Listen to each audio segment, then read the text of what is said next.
सही सच, झूठ कभी भी नहीं बोलना चाहिए, फिर भी बोलते हैं। कहा है? बोलते हो नहीं, बोलते हैं, जहाँ जरूरत पड़ेगी बोलना दबा पड़ता के बोलती है ऐसा है। कहा गया है, नहीं असत्य सम पातक पूजा, असत्य के समान कोई पाप नहीं है और सत्य के समान कोई पुण्य तप नहीं। तो राजा कैसा था? सत्य वक्ता, वैसा सत्य का आचरण करता था, सत्य बोलता था। जितेंद्रिय, अपनी इंद्रियों को वश में रखने वाला। देवस्थान में जाता, देवस्थान बोलेंगे तो मंदिर। मंदिरों। अगर हिंदू है तो हर व्यक्ति अपने घर में मंदिर रखता है। बना के रखता है, और जब यहाँ पूजा कर लिया तो फिर मंदिर जाने की क्या आवश्यकता है? मंदिर का अलग फल मिलता है ना, मंदिर में प्राण प्रतिष्ठा किया रहता है। पापा जी आप तो रोज जाते हैं, मतलब उनका दिमाग नहीं, सबसे पहले अपने घर के देव को पूजो।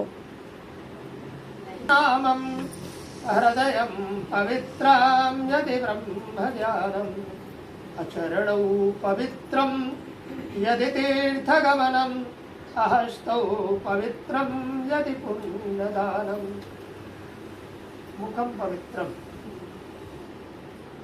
हमारी वाणी कब पवित्र होती है? जब भगवान का नाम निकलता है। ईश्वर का नाम, भगवान के नाम का संकीर्तन करते हैं तो हमारी वाणी पवित्र होती है। हृदय पवित्रम, हमारा हृदय कब पवित्र होता है? जब हमें स्वयं को बोध होने लगे। जब हम पूजा करने बैठते हैं तो अधिकांशतः हर व्यक्ति विचार करे कि साधारण टाइम में हम ऐसे बैठे सोफा में गपशप कर रहे हैं या किसी से फोन में बात कर रहे हैं तो उतने गंदे विचार नहीं आते जितने गंदे विचार पूजा करते समय कभी कभी आते हैं। सही बात है ना? हाँ। तो घबराना नहीं चाहिए। आपके अंदर जो विकार है वह निकल रहा है। जब हमें स्वयं को ज्ञान हो जाए, बोध हो जाए कि हाँ पूजा हम भगवान की कर रहे हैं, हमारा भगवान की पूजा में मन लग रहा है तो हमारा हृदय चरणों पवित्र। जब हम चल करके किसी मंदिर के दर्शन करने के लिए जाते हैं तो हमारे चरण पवित्र हो जाते हैं। और हस्तों पवित्रम, जब हम किसी को दान करते हैं, दान के लिए कई विभाग है, जैसे सेविंग हो गया और कौन सा हो गया, बैंक में कितने प्रकार के अकाउंट, सेविंग हो गया, दूसरा करंट अकाउंट हो गया। उसी प्रकार इसमें भी कई विकल्प है। आपने किसी अपाहिज को जो देखा तो आपका मन द्रवित हुआ, आपको दया आई तो दया के अकाउंट में जमा हो। दान भी, जैसे मकर संक्रांति या कोई पर्व पड़ता है तो लोग बात पूछते हैं, पंडित जी दान करने का समय क्या है? कोई समय नहीं, कभी भी कर दो। अब सामने वाला पूछता है तो जो समझ में आया वो हमको बताना पड़ता है। लेकिन शास्त्रों का निर्णय है कि जहाँ भी आपको दान करना है, जहाँ भी आपको दान लेने लायक, देने लायक तो हम हैं, हमने विचार किया ही है देने के लिए, लेकिन आपको जहाँ दान लेने लायक सुपात्र ब्राह्मण मिल जाए, दो है ना, एक कुपात्र है एक सुपात्र है, वही पुण्य कार्य जानना चाहिए, ऐसा शास्त्रों का निर्णय। तो वह राजा सत्यवक्ता जितेंद्रिय प्रतिदिन देवस्थान में जाता, ब्राह्मणों को दान दक्षिणा दिया करता। भार्या, भार्या मीन्स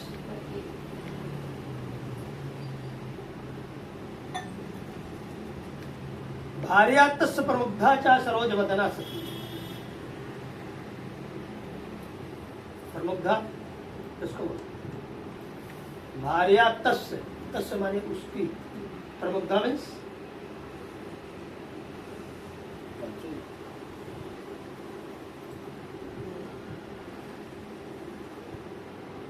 प्रमुग्धा का मतलब ये होता है कि चर्च गेट से ड्यूटी करके आया सामने वाला, है ना,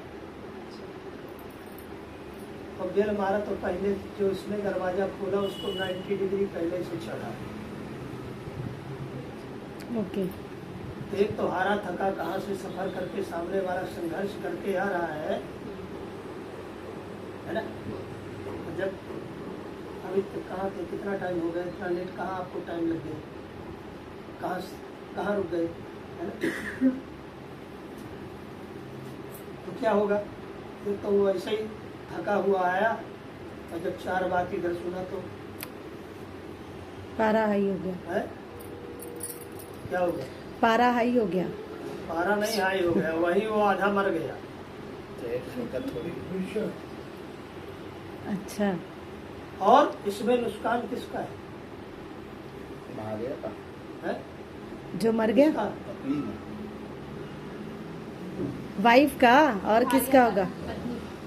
तब? लेकिन वो राजा की पत्नी वैसा नहीं थी जैसे आज की है। भार्या तस्य प्रमुग्धा च सरोज वदना सती, हमेशा प्रमुग्धा में हमेशा प्रसन्नचित रहना। सामने वाला कितना भी थक करके आया, अपने अगर हंसते मुस्कुराते हुए दरवाजा खोला ना तो आधी थकावट उसकी दूर हो गई।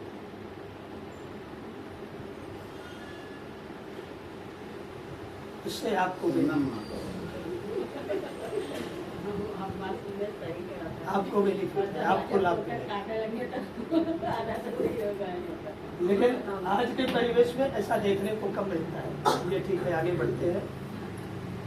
उन दोनों ने, उल्लकामुख नाम का राजा और उसकी पत्नी जो हमेशा प्रसन्नचित रहने वाली थी, दोनों ने मिलकर के भद्रशिला नदी तीरे 27 व्रतमाचरा।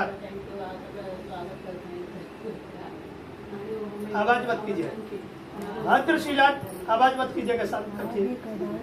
भद्रशिला नदी के किनारे पर सत्यनारायण भगवान की व्रत कथा को किया। जो इतना बड़ा दानी था कि अपार खजाना था, राजा के पास दान करता था, लेने वाला मना कर देता था कि अब हमें नहीं चाहिए।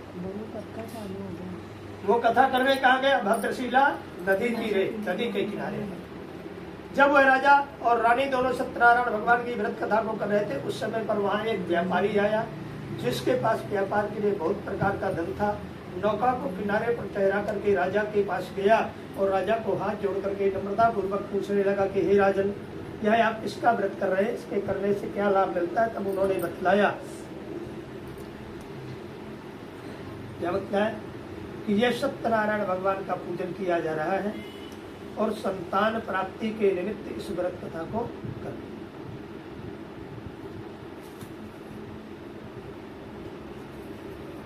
संतान प्राप्ति के निमित्त हम इस व्रत कथा को कर रहे हैं। तब उस व्यापारी ने अपने मन में विचार किया कि मुझे भी कोई संतान नहीं है, इस व्रत कथा के करने से अगर राजा को संतान की उत्पत्ति होगी तो हमें भी अवश्य।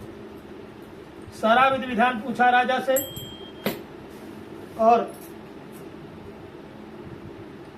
व्यापार करने चला गया। व्यापार से जब निवृत्त हुआ, संध्या के समय अपने घर पर गया तो जाकर के उन्होंने अपनी भार्या